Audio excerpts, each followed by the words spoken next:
Bien,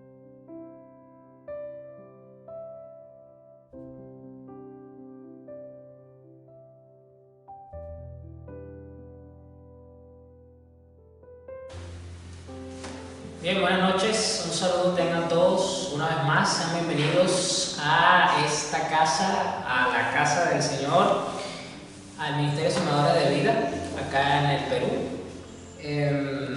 Y bueno, espero que tengan el mejor de los ánimos, la mejor disposición, toda la atención necesaria para escudriñar las Escrituras junto con nosotros, sumergirnos en la hermosura de la palabra de Dios y ser edificados por medio de su Espíritu Santo para conocer mucho más a fondo de la fe que tenemos, de la redención de la cual estamos disfrutando y sobre todo de aquel que es el centro, que es el propósito, que es el que le da sentido a todas las cosas, como es nuestro Señor Jesucristo.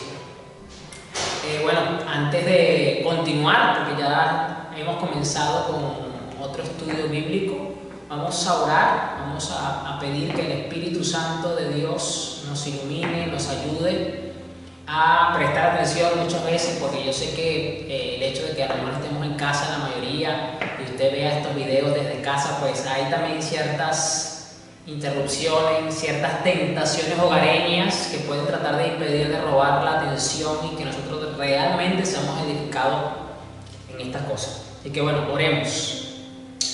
Padre, en el nombre de Jesús te damos gracias porque una vez más nos permites reunirnos alrededor de tu mesa para degustar tu palabra, para ver, Señor, la enseñanza, el conocimiento que traes para nosotros a través de tu Santo Espíritu. Señor, te pido que le des sabiduría a tu hijo el pastor Jimmy para que traiga una palabra que venga de tu boca, de tu corazón, Señor, para que podamos ser edificados en ella, Señor. Ruego sobre nuestro entendimiento para entender, Señor, estos principios eternos, estas verdades bíblicas, Señor, que vamos a aprender hoy. Y te damos gracias, glorifícate, Señor, como siempre lo haces, en el nombre de Jesús. Amén. Bien, ya comenzamos este estudio bíblico en particular sobre Cristo, sobre el Señor Jesucristo, pero lo hemos enfocado en tres facetas puntuales de mi Señor Jesús, como es la de sumo sacerdote, que estuvo bastante extensa. Miramos a profundidad muchos detalles, la importancia que tiene la figura de Jesús como sumo sacerdote, la relevancia que tiene. En pocas palabras, no podemos relacionarnos con el Padre si no tenemos un mediador. En pocas palabras, si no tenemos un intercesor, si no tenemos alguien que esté a favor nuestro, pero que también esté a favor de Dios. ¿En qué aspecto? En que representa a Dios para con los hombres y representa a los hombres para con Dios. Entonces, esa es la relevancia y la importancia que tiene Jesús como sumo sacerdote. Y es importante que entendamos esa condición, porque en todo y para todo vamos a necesitar siempre a alguien que esté intercediendo por nosotros, por cuanto estamos en un proceso de perfeccionamiento. Es gracias a la justicia de este sumo sacerdote que se nos es imputada, es que nosotros podemos acercarnos al trono de la gracia, hallar el oportuno socorro. Vimos en el Antiguo Testamento, para poder entender mucho mejor esta figura de sumo sacerdote de Jesús, lo que el mismo el Señor instituyó dentro de la ley mosaica, como lo era la tribu sacerdotal, como es la tribu de Leví, el sumo sacerdote, el primero que fue Aarón. Vimos todo el oficio simbólico profético, porque ahora nosotros desde este punto de vista pues ya tenemos el canon completo, ya fue cerrado el canon y tenemos el entendimiento y la explicación de todas esas actividades que se hacían en el Antiguo Testamento. Nos damos cuenta que todo eso eran realmente actividades proféticas. ¿Por qué eran actividades proféticas? Porque todo eso señalaba este tiempo, señalaba este pacto, señalaba a Jesús. Jesús es el sumo sacerdote, Jesús es el Cordero, Jesús es el tabernáculo mismo, Jesús es la sangre de la expiación. O sea, todo apunta a Jesús desde una verdad distinta, pero que complementa perfectamente la imagen de Jesús. Yo les compartí al pastor Carlos también, yo le decía que entonces el Señor invirtió mucho tiempo sobre esta faceta. Hizo una maqueta a escala y puso esa maqueta a trabajar durante muchos siglos para que nosotros ahora en este tiempo lográsemos entender lo mejor posible la importancia que tiene Jesús como sumo sacerdote, ese oficio que Jesús tiene, porque tiene, si se quiere decir, muchos oficios, y hoy en este estudio pues estamos mirando solamente 3 puntuales. Sumo sacerdote, que ya lo vimos. Hoy vamos a comenzar con el de rey, que es el que vamos a mirar, y vamos a concluir con uno que es uno que él usó mucho para referirse a sí mismo, como es el Hijo del Hombre. Es una en la que se usó, él mismo lo usó mucho, y muy poco se escucha hoy día sobre eso. ¿Qué relevancia, qué importancia tiene sobre este tema? Así que concluimos con Hebreos, si no me equivoco, el capítulo 7, capítulo 8 y capítulo 9. Fíjese que recibimos la interpretación, la revelación, el entendimiento de lo que implica que Jesús sea sumo sacerdote en 3 capítulos consecutivos de las Escrituras.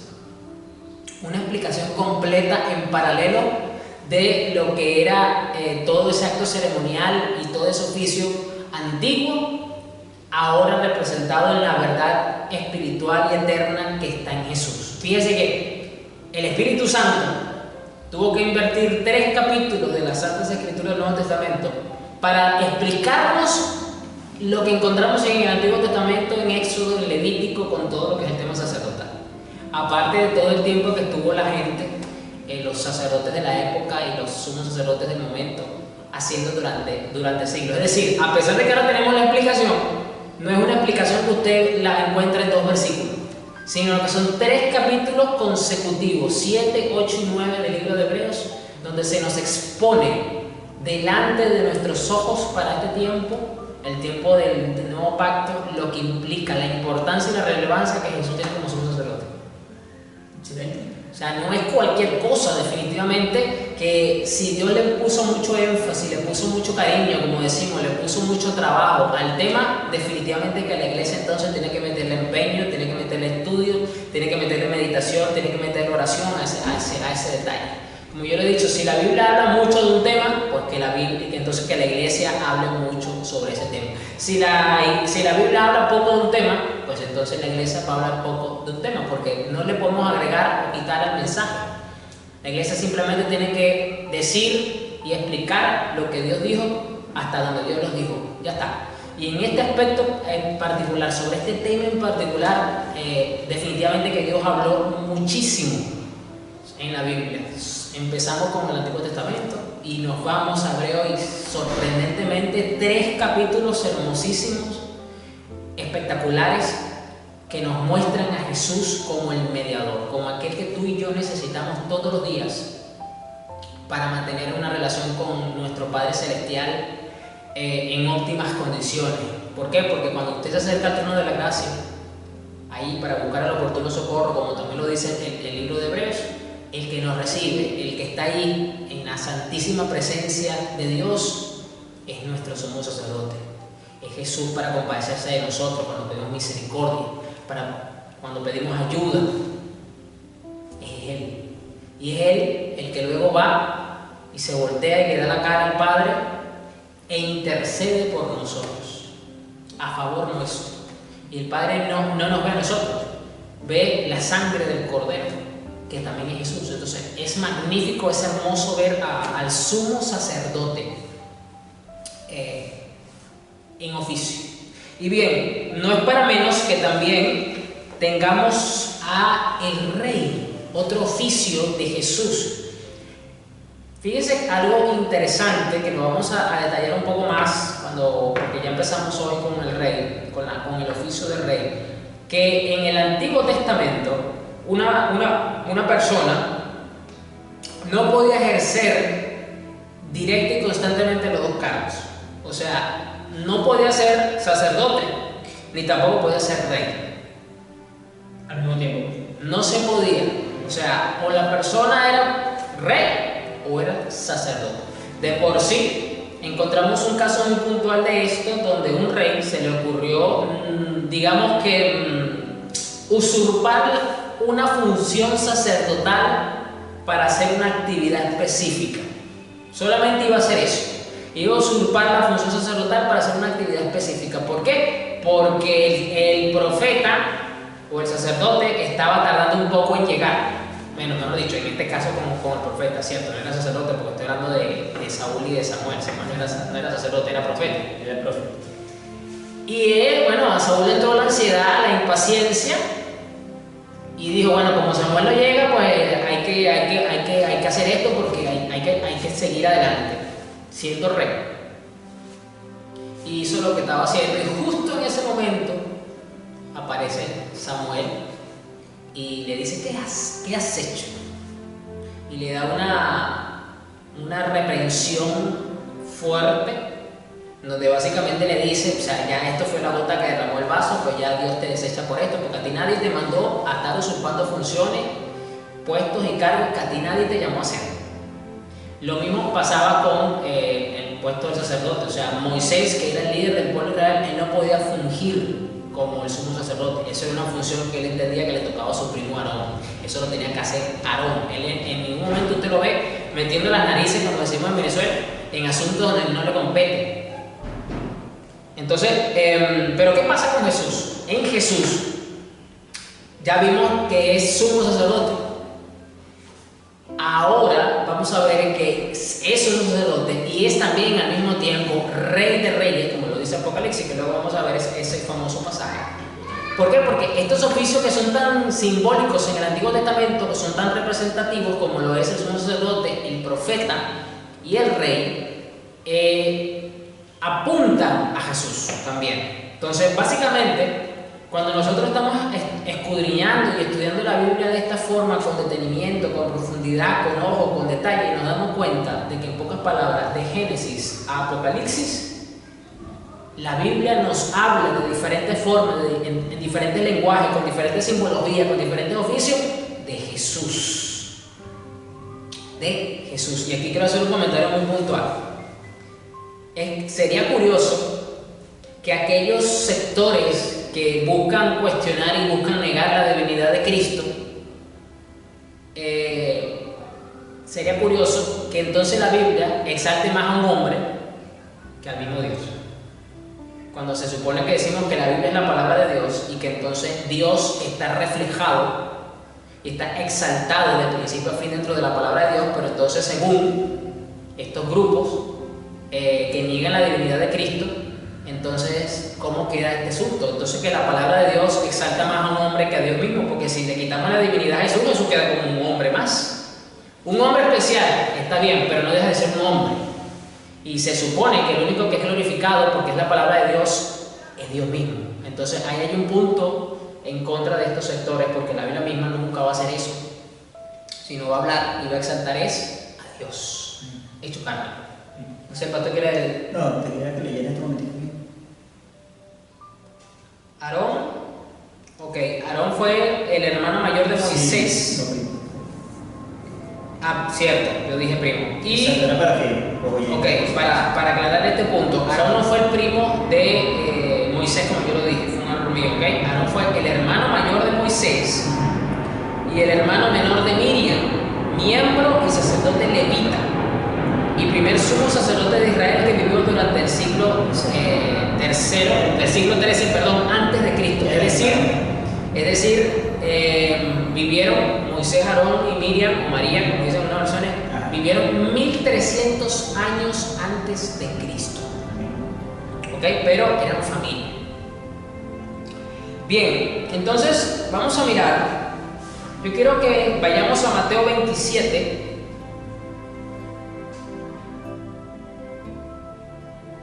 Mateo 27, vamos a leer algo acá. Aquí yo voy a estar leyendo la NTV, el pastor va a leer la Reina Valera 60. Adelante. ¿Desde el versículo 1? No, vamos a leer, no, porque el capítulo comienza hablando cuando Judas se ahorca, es decir, en el contexto rápido, ya Jesús fue apresado y lo están acusando falsamente, el tribunal, y ya se está gestando toda aquella trama para ejecutarlo. Entonces comienza hablando del sacrificio del suicidio de Judas, el traidor. Y a partir del versículo 11, vamos a leer el 11. Básicamente el 11 porque aquí hay algo que quiero tomar para resaltar. Mateo 27, 11. Jesús pues estaba en pie delante del gobernador y éste le preguntó diciendo: ¿Eres tú el rey de los judíos? Y Jesús le dijo: tú lo dices.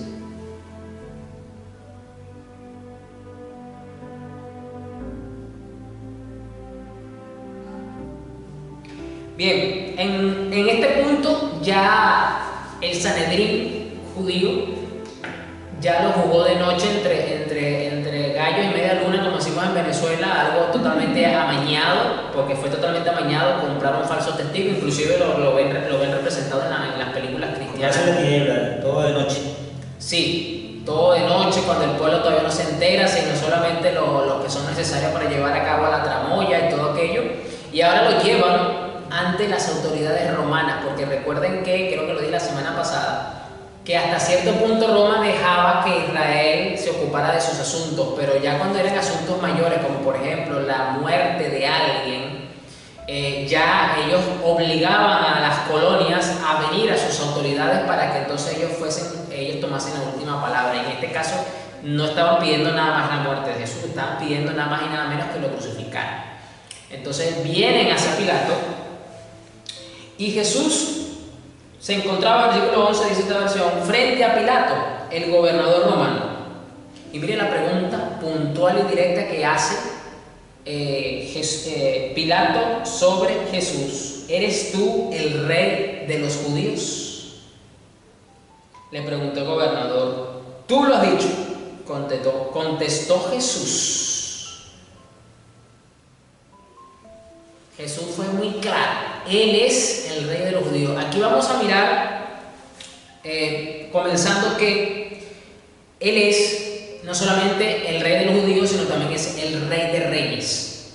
¿Okay? Él es el rey que está por encima de cualquier reinado, pero en este punto en particular, Él se identifica y afirma, así como afirmó en otro momento que lo vimos cuando hablamos de la Trinidad, sobre el punto de la naturaleza divina de la segunda persona de la Trinidad, que en este caso es Él.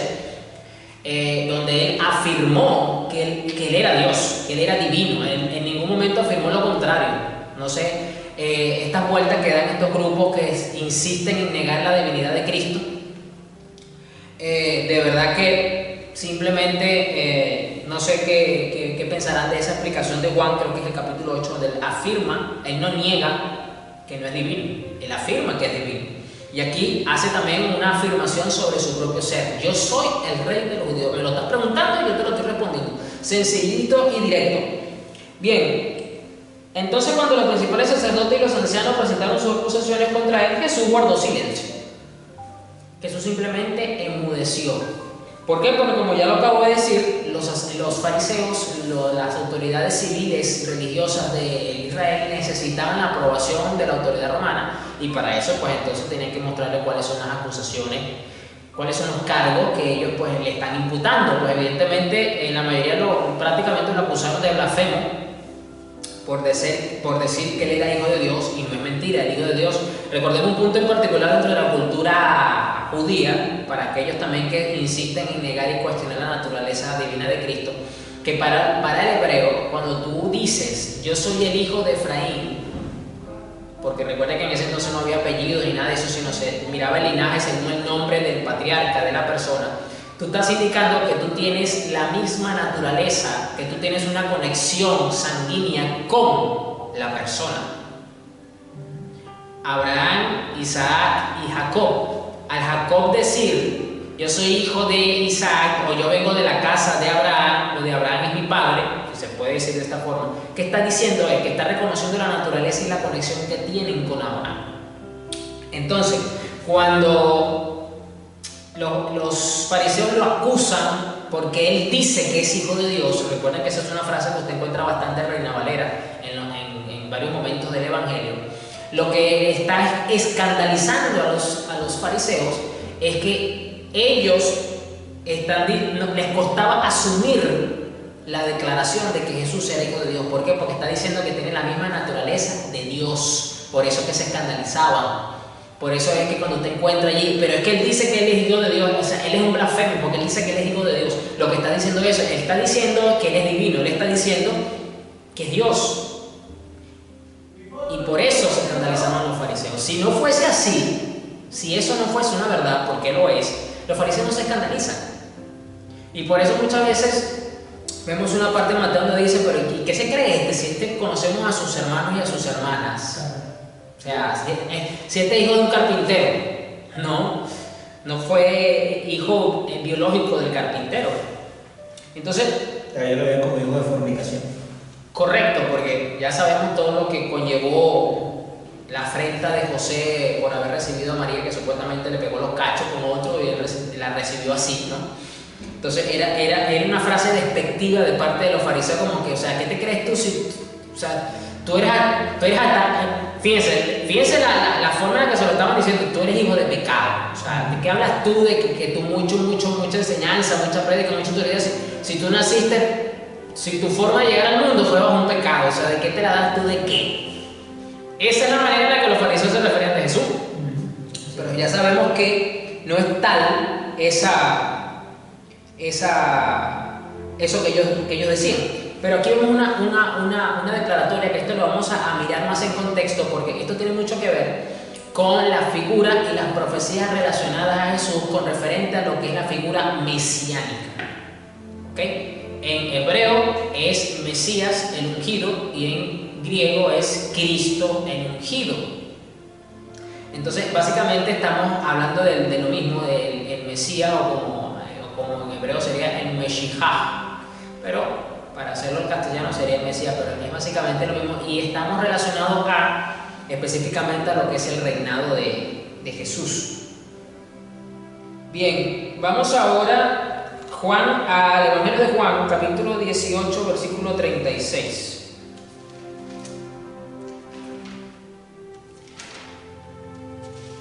Juan 18, 36. Respondió Jesús: mi reino no es de este mundo. Si mi reino fuera de este mundo, mis servidores pelearían para que yo no fuera entregado a los judíos. Pero mi reino no es de aquí. Solamente un rey tiene un reino.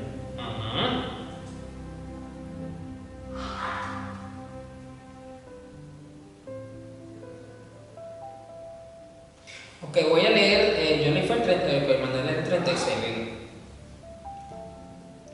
18, 36. Voy a leer desde el 28 para tener un poquito de contexto. Dice, el juicio de Jesús ante Caifás terminó cerca del amanecer. De allí lo llevaron a la residencia oficial del gobernador romano. Sus acusadores no entraron porque de haberlo hecho se habrían contaminado y no hubieran podido celebrar la Pascua. Miren la hipocresía de esta gente. Estaban diciendo mentiras en contra de Jesús, pero no entraban a la casa de un fariseo porque se iban a contaminar, como que si ya no estaban contaminados por la hipocresía y el pecado y la mentira. Miren la ceguera espiritual que esta gente tenía encima. Ya estaban más que recontra contaminados, pero según ellos no estaban contaminados. Por eso Pilato, versículo 29, el gobernador salió a donde estaban ellos. Fíjense, y con todo y todo, porque Pilato conocía las costumbres, él salió a recibirlo, porque sabía que esta gente no iba a entrar. Fue amable. O sea, fue lo que es, un político, un diplomático, bueno, vamos por educación, vamos a recibirte. Sí. Y les preguntó, ¿qué cargos tienen contra este hombre? No te lo habríamos entregado si no fuera un criminal. Replicaron.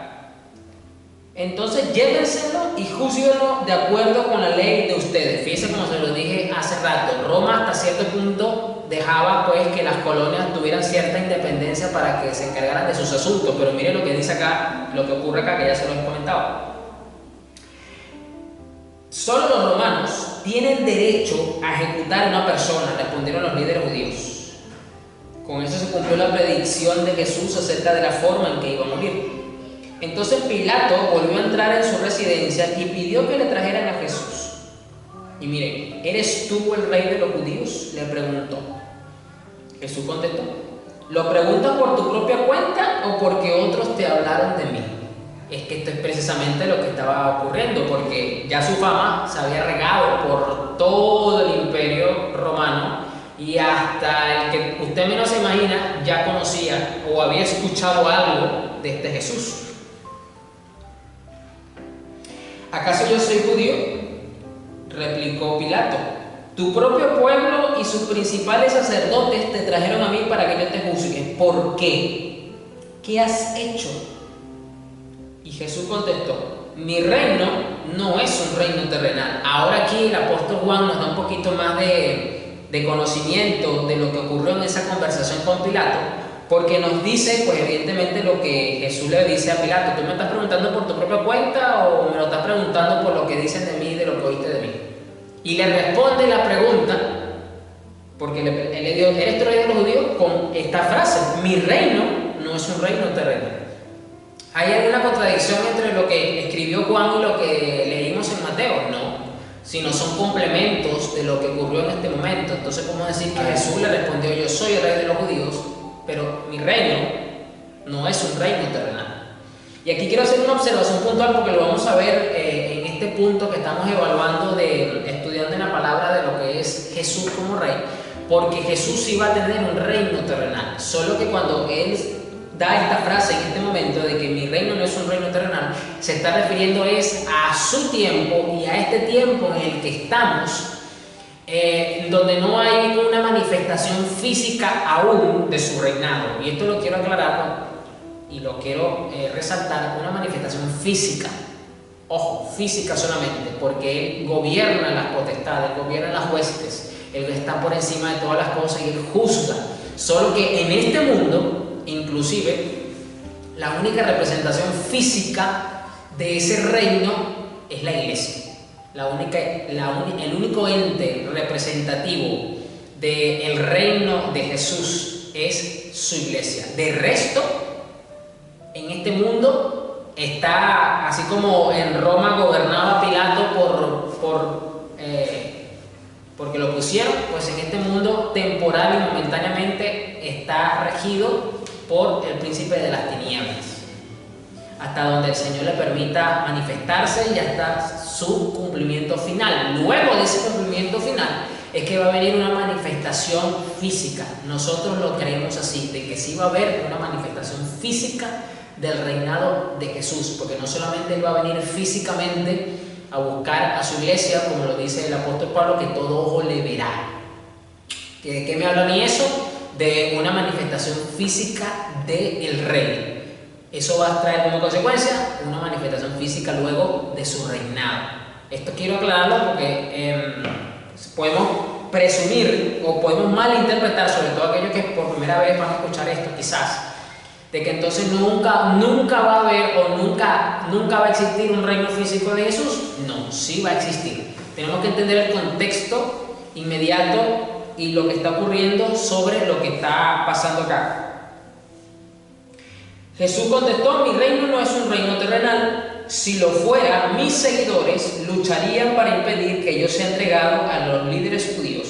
Pero mi reino no es de este mundo. Aquí lo deja muy claro de que su gobierno no iba a pertenecer a este tiempo, a esta etapa de la humanidad donde todavía predomina la corrupción, el pecado, las tinieblas, el príncipe de este mundo, etcétera, etcétera, etcétera. A eso se está refiriendo, porque por eso lo está diciendo. Si mi reino fuera de este mundo, yo tuviera ahorita gente que estuviera allá afuera cayéndose a golpe pati kung fu con todos los soldados tuyos de Roma y con todos los fariseos y con todos aquellos que me están queriendo matar, porque mis seguidores van a venir a luchar por mí, porque eso es lo que hacen los gobiernos de este mundo. Si un gobierno, aquí voy a poner un ejemplo de la Edad Media, que era donde se veía mucho en Europa esto de los reyes que atacaban a otros reyes y todo aquello, llegaban a apresar a otros reyes, pues se levantaba el príncipe, cuando digo príncipe casi siempre eran los mismos hijos del rey, para buscar a su rey que está apresado, que está secuestrado, ¿no? ¿Por qué? Porque sus seguidores van a luchar.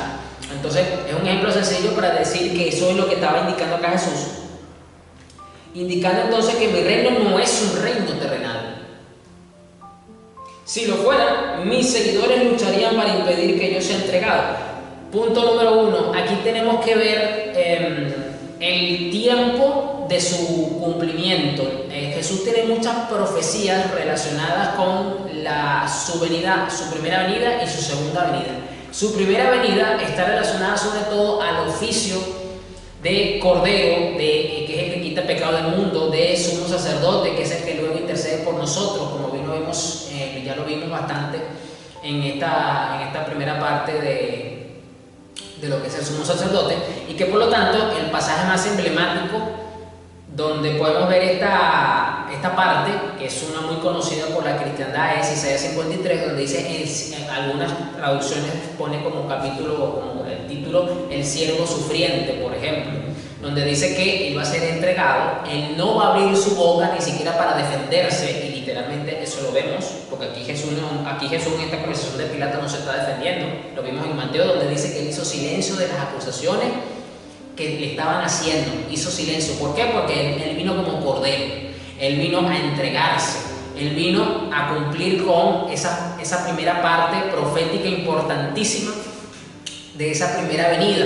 Entonces pues él no va a venir, sino ya vino, mejor dicho, a entregarse. Ahora en la segunda venida la cosa va a cambiar, porque hay profecías que lo anuncian, que va a venir con trueno, va a venir con poder, con vara de hierro, a ejercer la autoridad que tiene como rey. Ella no va a venir como cordero, él va a venir como una figura muy simbólica también de un animal como es el león, y curiosamente le dicen el león de la tribu de Judá. ¿Y el león qué hace para imponerse? El león abre la boca, el león ruge, el león se impone, y todos los animales que están alrededor se estremecen y tiemblan. Yo voy a poner un ejemplo muy sencillito del reino natural. A lo mejor usted lo ha visto en estos canales de animales que son bastante interesantes, ver lo que Dios ha hecho con la creación, a pesar de que están bajo la caída del pecado, pero no deja de maravillarse uno con lo que Dios hizo. Cuando hay una presa muerta en un lugar, por ejemplo, si el león fue el que la capturó, y hay un grupo de hienas, porque las hienas comen en manada, siempre andan en manada, y se lanzan sobre la presa porque a lo mejor el león está tomando agua, fue a hacer una necesidad y se está regresando, y aunque son más que él, el león entra en un estado de fiereza y empieza a rugir y a pelar los dientes y pega un brinco, se impone, y todas las hienas que hacen, a pesar de que son muchas, le tienen respeto, se apartan de la presa, se alejan, lo miran como que si te descuidas te agarran, pero todas, absolutamente todas, se alejan de la presa donde está el león, y es uno solo, el león. Entonces, ¿por qué estoy poniendo este ejemplo tan cotidiano que usted lo puede encontrar en cualquier video de YouTube o cualquier otro tipo de referencia audiovisual? Porque así mismo va a ocurrir cuando Jesús venga. Jesús va a venir, dice que así como se fue, así va a venir entre las nubes, y todo ojo le verá. Y dice que de la espada que sale de su boca va a matar a sus enemigos, y la mortandad va a ser enorme, tan grande que los animales carroñeros van a comer las carnes de sus enemigos. Eso es algo muy descriptivo, muy simbólico, muy pintoresco, porque no es que a Jesús literalmente le va a salir una espada de la boca, sino se está refiriendo ¿qué? Al poder que tiene su palabra. A eso se está refiriendo. ¿Y qué tiene todo rey? Todo rey tiene una espada, precisamente. ¿Y cuál es la espada de nuestro rey? Es precisamente el poder que sale de su boca. Fíjese, todo lo contrario. En la primera venida no abrió su boca. En la segunda venida va a abrir la boca. Mire la diferencia. El cordero se mantuvo callado. El león va a rugir, y va a rugir con fuerza. Y lo van a sentir las hienas de este mundo. Entonces, es muy interesante que Jesús, esta respuesta que está dando acá, diciendo, mi reino no es un reino terrenal, no es un reino carnal, no es un reino de este mundo, no es un reino pasajero simplemente, ¿ok?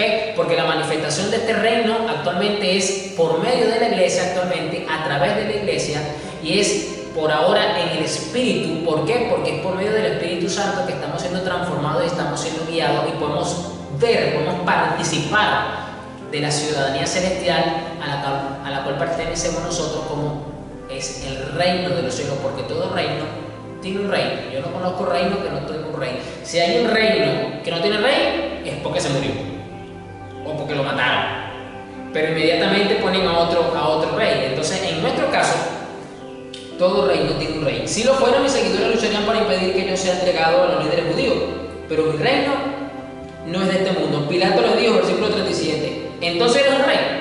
Le vuelve a preguntar otra vez, de una forma directa. Tú dices que soy un rey, contestó Jesús. En realidad, yo nací y vine al mundo para dar testimonio de la verdad. Todos los que aman la verdad reconocen que lo que digo es cierto. Yo nací y vine al mundo para dar testimonio de la verdad. ¿Qué es la verdad? La verdad es un rey y es Jesús. Él es el testimonio mismo de la verdad. Él lo dijo, yo soy el camino, la verdad y la vida. No sé si el pastor Carlos quiere contar algo. No, está bien, porque realmente Cristo, él siempre mantuvo su posición y nunca se negó a las preguntas que le hacía Pilato. Simplemente confirmaba que ciertamente era rey. El rey. Entonces podemos deducir y decir que entre el testimonio que vemos en Mateo y el testimonio que vemos en Juan, encontramos que Él es el rey y que no solamente es cualquier rey, es el rey de los judíos y es el rey de reyes. Esto tiene mucha connotación sobre el tema del rey de los judíos, que lo vamos a ir mirando con detenimiento sobre lo que implica esto para los judíos, para los hebreos, y luego lo que tiene una implicación para lo que es la humanidad entera. ¿Ok? Vamos ahora a Mateo 16, versículo 13. Bueno, lo vamos a ver desde el versículo 16, 13, y lo vamos a continuar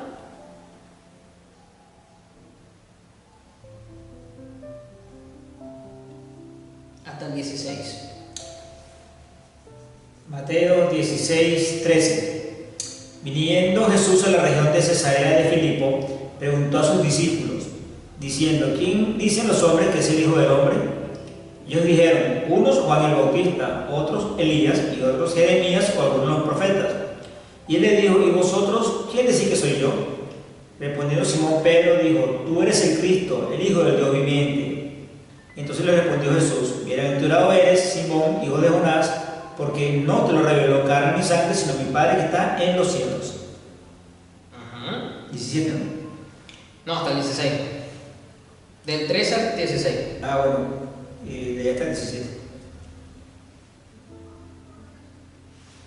Ok, esto es un pasaje por muy conocido, a lo mejor usted ha escuchado muchísimas prédicas sobre este pasaje en particular, y es uno de los más controversiales, sobre todo cuando hablamos con católicos que dicen leer un poquito la Biblia, porque aquí es donde precisamente la Iglesia Católica se basa para darle supuestamente base bíblica correcta a lo que es el papado romano, ¿no? Porque esto de las llaves, sobre ti edificaré mi iglesia y todo aquello, ¿no? Este es un juego de palabras que hay aquí y todo aquello. Pero donde quiero enfatizar es que Jesús llegó a la región de Cesarea de Filipo y les preguntó a sus discípulos, ¿quién dice la gente que es el Hijo del Hombre? Ojo, el Hijo del Hombre, eso lo vamos a ver luego. Y bueno, fue interesante la respuesta que dieron los discípulos. Bueno, contestaron, algunos dicen Juan el Bautista, otros dicen Elías y otros dicen Jeremías o algún profeta. En pocas palabras, la gente creía dice que esta gente creía mucho en la reencarnación. Si usted cree que esto es ahorita, pues esto de la metafísica y la nueva era, fíjense que estos hebreos, estos judíos de hace más de 2000 años creían en esto de la reencarnación, porque aquí están hablando de gente que porque ya no estaba dentro de ellos. Elías, imagínense ustedes, ya el carro de fuego lo había venido a buscar hace rato. Jeremías, el profeta llorón, como se le dice hace rato, que también se lo llevó el Señor, o algún otro profeta. Y entonces les preguntó, y ustedes, ok, la gente tiene esos mitos locos en la cabeza, que yo reencarné, que soy la reencarnación de Elías. ¿Y ustedes quiénes dicen que soy yo? A ver, ustedes, que se supone son mis seguidores, son mis apóstoles, son los que están conmigo, quiero saber qué definición tienen ustedes de mí. ¿Y ustedes quién dicen que soy? Y Simón Pedro contestó, tú eres el Mesías, el Hijo del Dios viviente. Mesías significa el ungido, en este caso en relación con el rey. Hay una connotación dentro de la cultura hebrea sobre lo que es el estar ungido. Aquí, por ejemplo, voy a tomar como referencia que todos los reyes que tuvo Israel, desde el primerito, que fue Saúl, David, Salomón, etcétera, etcétera, y todo el linaje que luego se dividió en el reino del norte, el reino del sur, etcétera, tenían dentro de la ceremonia para posicionar a la persona como rey, el ungimiento. A Saúl lo ungieron, y recuerda el momento cuando David fue ungido, que no fue precisamente el más protocolar, no se hizo una ceremonia, no se anunció por WhatsApp, no se hizo una cadena por Facebook para que el pueblo fuera convocado, no. El profeta fue a la casa, vio a todos los hijos, Dios le dijo: ninguno de esos es, aunque a ti te gustan, pero ninguno de esos es. Dile que llame al otro que lo tiene por allá cuidando unas ovejas, que está todo hediondo, todo sudado, que no se ha bañado. Ese me lo unge aquí. Ese fue el momento del ungimiento, y que tiene como referencia que se le echó el aceite, es decir, fue comisionado para algo en particular. Entonces tiene una connotación muy simbólica el hecho de que Jesús sea el Mesías, pero no es cualquier Mesías, porque si vamos a hablar entonces desde este punto de vista, Israel tuvo varios Mesías en el sentido de que tuvo varios ungidos, porque David fue un ungido, fue un rey muy importante. Vamos a hablar de una figura que aunque no fueron reyes, pero digamos que fueron una figura de liderazgo importante, como los jueces de Israel, que fue el periodo antes del reinado como tal. Por ejemplo, Sansón fue un nazareno, fue una persona apartada, y el Espíritu también estuvo sobre él. Entonces hay toda una connotación que lo vamos a mirar mucho más a fondo, pero para los apóstoles que tuvieron, en este caso el apóstol Pedro, que tuvo la revelación directa, dice: tú eres el Mesías, el Hijo del Dios viviente. El apóstol Pedro reconoció la naturaleza divina de Cristo al decir que es el Hijo de Dios viviente. O sea, él no tuvo problema alguno con esto, ni ninguno de los apóstoles tampoco. Tanto así que la respuesta de Jesús fue muy clara en el versículo 17: bendito eres, Simón, hijo de Juan, porque mi Padre que está en el cielo te lo ha revelado. No lo aprendiste de ningún ser humano. O sea, esto a ti no te lo mostró nadie más que mi Padre que está en el cielo. Entonces, es muy relevante. Vamos a mirar ahora Juan. Bueno, aquí mismo en Mateo. Vamos a Mateo 21, un capítulo más adelante, a ver si yo lo leí. A ver, no.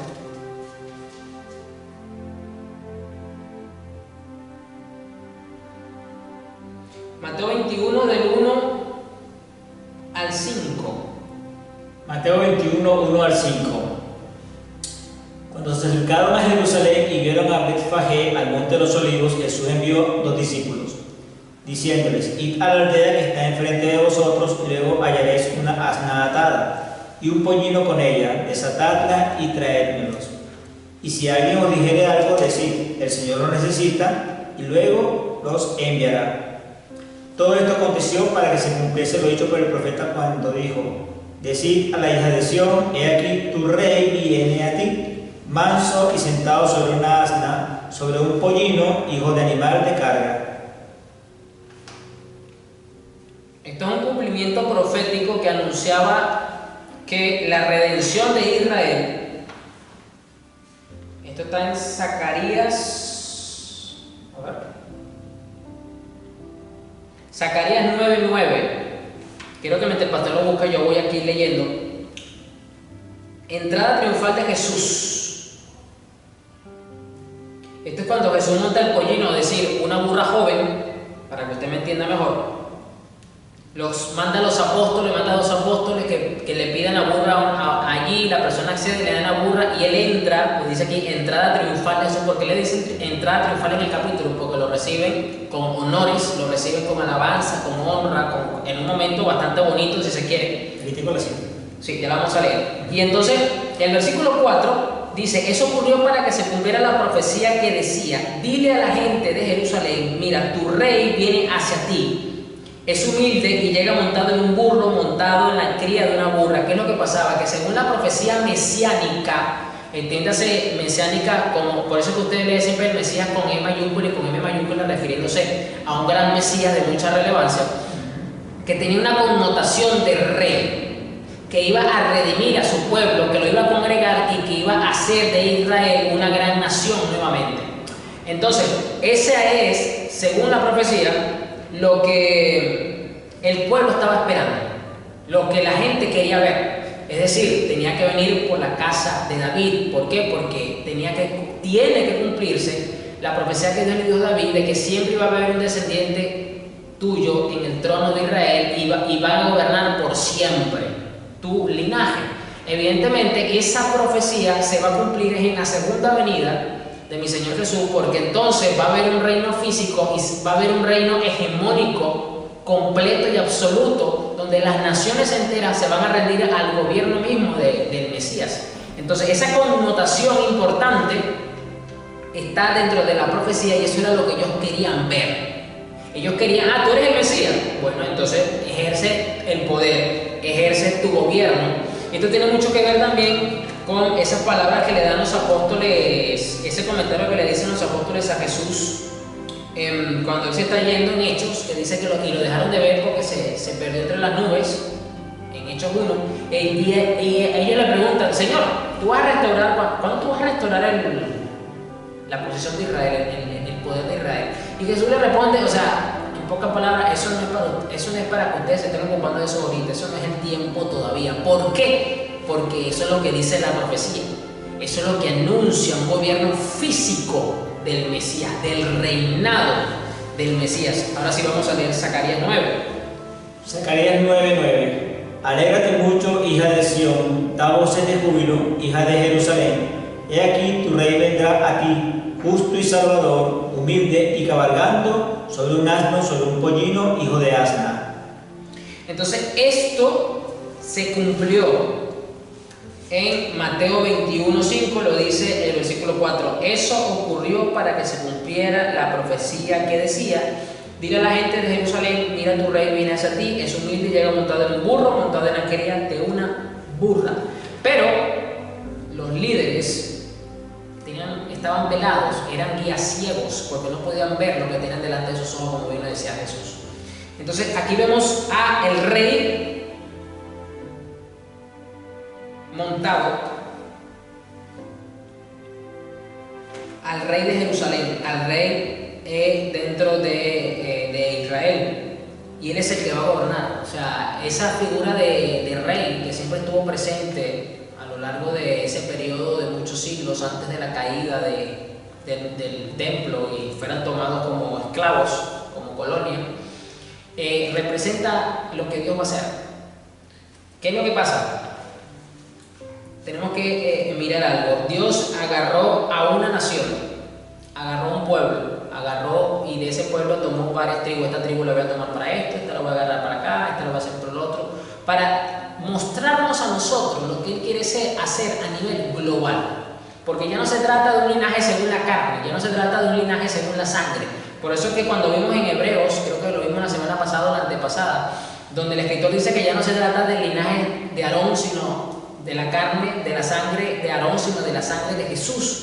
Se está refiriendo entonces que ya no se trata de algo según lo natural. ¿Ok? Esto es una de las cosas que más confunden a la gente, porque cuando leemos que, por ejemplo, el apóstol Pablo habla de que los gentiles fueron injertados dentro del olivo, que es Israel, no se está refiriendo hay que tomar en cuenta algo que muchos obvian, no se está refiriendo a que ese Israel es el Israel según la carne. ¿Por qué? Porque el Israel de Dios es el Israel espiritual, ese es el Israel según el espíritu, no según la carne. ¿Cómo lo vemos? Porque el mismo apóstol Pablo dice que la verdadera circuncisión es la que hace el Espíritu Santo en los corazones de las personas, ya no es según la carne. Entonces ya eso nos habla de que lo que se entiende por el Israel natural dejó de tener preeminencia, y todos esos israelitas que van a pasar a ser pueblo de Dios nuevamente, porque ahorita no son pueblo de Dios. ¿Por qué? Porque solamente son pueblo de Dios los que están en Cristo. Ojo, son los que están en Cristo. Todos esos que van a pasar a ser pueblo de Dios nuevamente, lo van a pasar según el Espíritu, según el sacrificio, según el reconocimiento de este Mesías que usted y yo ya tenemos. Entonces, los gentiles que estamos en Cristo ya formamos parte del Israel de Dios, no del Israel según la carne, porque usted va a seguir siendo peruano, colombiano, venezolano, estadounidense, mexicano, alemán, etcétera. ¿Para qué? Para que cuando venga el gobierno del Mesías seamos todos un solo pueblo, en el sentido de que le pertenecemos a Él, pero se van a seguir manteniendo las identidades. La única ventaja es que yo veo, esto es ya una opinión muy personal, de que aquellos rasgos negativos, sobre todo a nivel de cultural, donde hay mucha idolatría y cosas, eso va a desaparecer. Así Esas tradiciones culturales paganas que las naciones tienen, eso va a desaparecer. ¿Por qué? Porque van a ser esas naciones representadas por ese grupo de creyentes, de iglesia, de pueblo santo, ahora van a representar, porque la palabra lo dice, para que toda lengua y toda rodilla se doble, de toda lengua y nación, de todo pueblo, y dice que las naciones del mundo van a vivir bajo el gobierno del Mesías. Eso lo vamos a ver en Apocalipsis. Entonces las naciones del mundo no van a dejar de existir. Usted va a seguir siendo de la nacionalidad quizás que usted tenga, solo que, wow, ahora sí podemos hablar de que vamos a tener naciones santas, realmente, íntegras, justas, bajo el dominio y el mandato del rey del mundo. Ahora sí, ahí sí va a caber, porque ya el príncipe de este sistema no va a estar encadenado y luego va a ser destruido completamente en un periodo de tiempo. Mateo, a ver, Juan 1:49, vamos a volver. Creo que ya lo leímos o no lo hemos leído. Juan 1:49. A ver, creo que no lo hemos leído. No creo.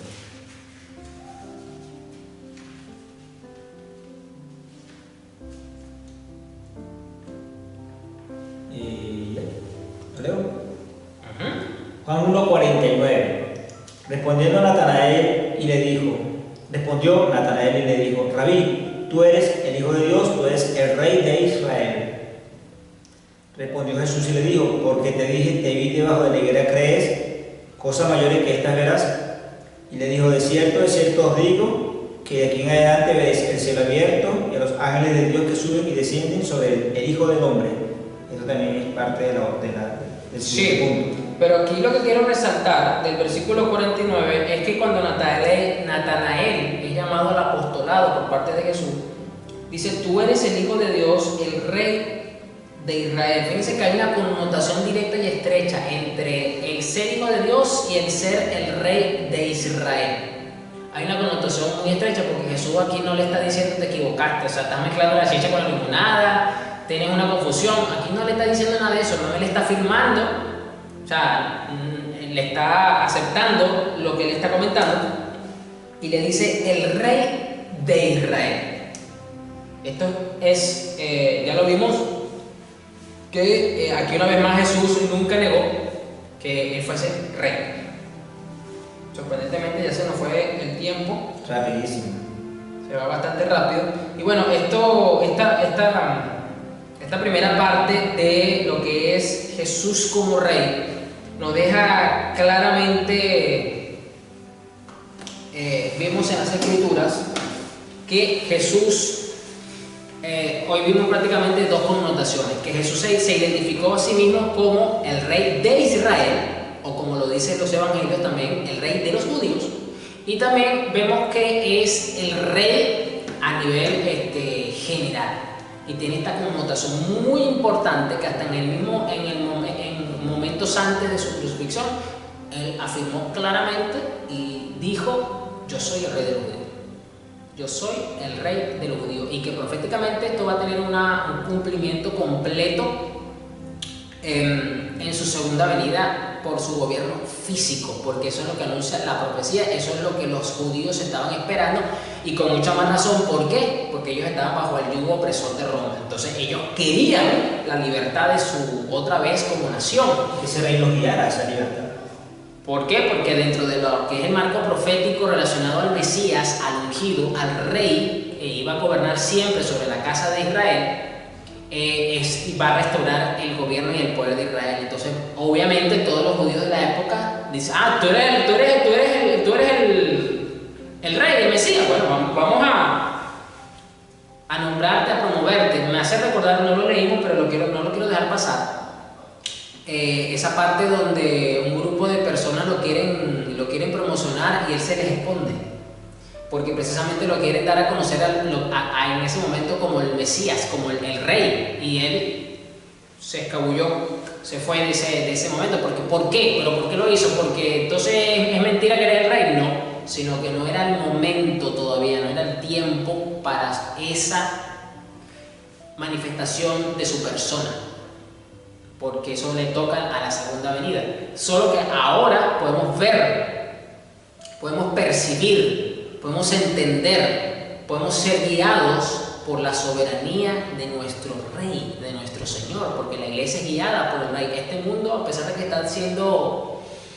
está bajo la mano del yugo pecaminoso y malvado de Satanás, Satanás está como un siervo más del Rey de Reyes, porque él hace hasta donde le permiten hacer, dentro de su maldad. Él no hace toda la maldad que quisiera hacer, no lo hace, no lo tiene permitido, no se lo permite. Hasta donde le permiten hacerlo, hace. ¿Quién le da la orden y quién le supervisa y quién lo controla y quién todo? El Rey de Reyes y Señor de Señores, nuestro Señor Jesús. Entonces, es interesante, esta primera parte tan solo hemos mirado, como que dice la introducción de cómo él se vio, qué decían los evangelios, donde hay una de las profecías más relevantes sobre este aspecto. Pero vamos a mirar mucho más, así como miramos lo que es la figura del sumo sacerdote. Vamos a ahondar, vamos a profundizar mucho más sobre lo que tiene que ver esto del rey, qué beneficio trae a mi alma, yo como cristiano, como hijo de Dios, que yo me presente delante del rey. Eso también contribuye, o sea, absolutamente todos los oficios, todas las verdades, todas las menciones que la Biblia le haga a Jesús tienen un impacto en nuestra relación con Dios. Eso no está puesto ahí por gusto. O sea, es saber cómo un siervo trata a su rey. Muy buena este comentario que está haciendo el pastor Carlos, porque una de las, precisamente de los términos con los que más nos referimos nosotros los cristianos es el de siervo. Y eso tiene una razón de por qué nos referimos tanto, usamos tanto ese término siervo, ¿ok? Entonces, una de esas es precisamente siervo, rey, porque todo rey tiene siervos o súbditos también, o otro término, esclavos también, dentro de su reinado. Entonces, bueno, vamos a orar. Padre, en el nombre de Jesús, te damos muchas gracias porque nos permite, Señor, escudriñar tus santas escrituras. Nos deleitamos en ellas, Señor, en profundizar en el conocimiento, porque en la medida en que avanzamos en este análisis, en este estudio, Señor, aprendemos. Nuestros ojos son abiertos, nuestros sentidos son iluminados, y se nos añaden más, Señor, para ser reverentes delante de ti. Gracias, mi Jesús, porque tú eres nuestro Rey y nuestro Señor. Gracias, Espíritu Santo, porque ya no toda tu justicia y la gloria te lo Padre, en el nombre de Jesús. Amén. Bueno, Dios me lo bendiga, espero que esto sea de provecho, que usted lo pueda compartir, que usted pueda meditar, y lo esperamos el próximo martes para que siga edificándose junto con nosotros. Dios me lo bendiga, nos vemos. Bendiciones.